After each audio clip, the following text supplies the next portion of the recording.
Welcome. Today, we're delving into a really significant analytical study of Ibrahim Nasrallah's novel, The Second War of the Dog. We're going to explore this from a postmodern perspective, looking at how the novel's intentionally chaotic structure might just be a powerful reflection of our own contemporary world. So let's begin with the academic framework we'll be using. Our guide is a 2024 study authored by Mustafa Mohammed Abu El Noor and his colleagues, published in the Edelweiss Applied Science and Technology Journal. Now, for your own research, all the details are right here on the screen, and it's important to note this journal is Scopus indexed, which makes this paper a particularly valuable addition to your work. You can find a link to download the original paper, along with its APA citation, in the description below. We're going to structure our analysis by following the paper's own methodical approach, which breaks down this very complex novel into 5 distinct parts. First things first, let's really get a handle on the foundation of this research paper. We need to understand its objectives, its methodology, and maybe most importantly, the intellectual gap it's trying to fill. Okay, so the paper really positions itself by first identifying a genuine gap, a lack of deep study on the postmodern Arab novel. To tackle this, it uses a descriptive analytical methodology, using postmodern literary theory to really deconstruct the text. And that leads us to the crucial point, its core argument, that the novel's structure isn't just random, it's a deliberate, calculated reflection of contemporary chaos and societal decay. Now let's dive into the first postmodern technique that the paper analyzes.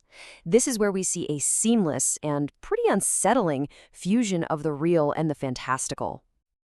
Right from the get-go, the novel confronts you with these bizarre, absolutely impossible events. Take this one, for instance, which the main character, Rashid, experiences. It just throws you off balance. And the paper argues that this technique isn't just for shock value. No, it's a very deliberate method used to challenge our whole perception of reality and to expose the sheer absurdity of the world the novel is portraying. It forces you to question everything. And as we move on, you'll see how this builds. The next layer of the analysis really focuses on the novel's incredibly powerful use of irony. So what's really fascinating here is how this captures the central irony. The paper explains that the title itself is completely satirical. It suggests this grand historic conflict, right? But what it's actually about is a society that has devolved into fighting over the most trivial things. A world where people kill not their enemies, but those who are exactly like them.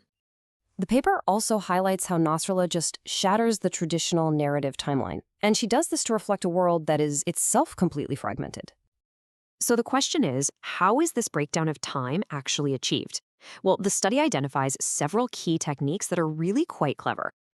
And this just illustrates the method perfectly. The narrative jumps forward in time, sometimes revealing future events, like Rashid becoming a hospital director, long before we have any idea how he got there. It also uses these vague, undefined settings and even nameless characters, which forces you, the reader, to try and piece together a disjointed, broken reality. All right, finally, we arrive at the paper's powerful conclusion about what the novel's ultimate purpose really is. So, the study concludes that The Second War of the Dog is so much more than just a story. It's a fundamental departure from traditional narrative. It uses ambiguity and all this structural chaos to create what the authors call an ahistorical imagination. This, right here, is probably the paper's most profound insight. The novel isn't just some dystopian fantasy. It's presented as a proactive history, a chilling warning about a chaotic future that our present actions are perhaps making inevitable. And this leaves us with a final, very unsettling question that the analysis poses. Is the horrifying world of this novel not fiction at all, but a forecast? We really encourage you to explore this question more deeply by reading the full study, which again is available at the link below.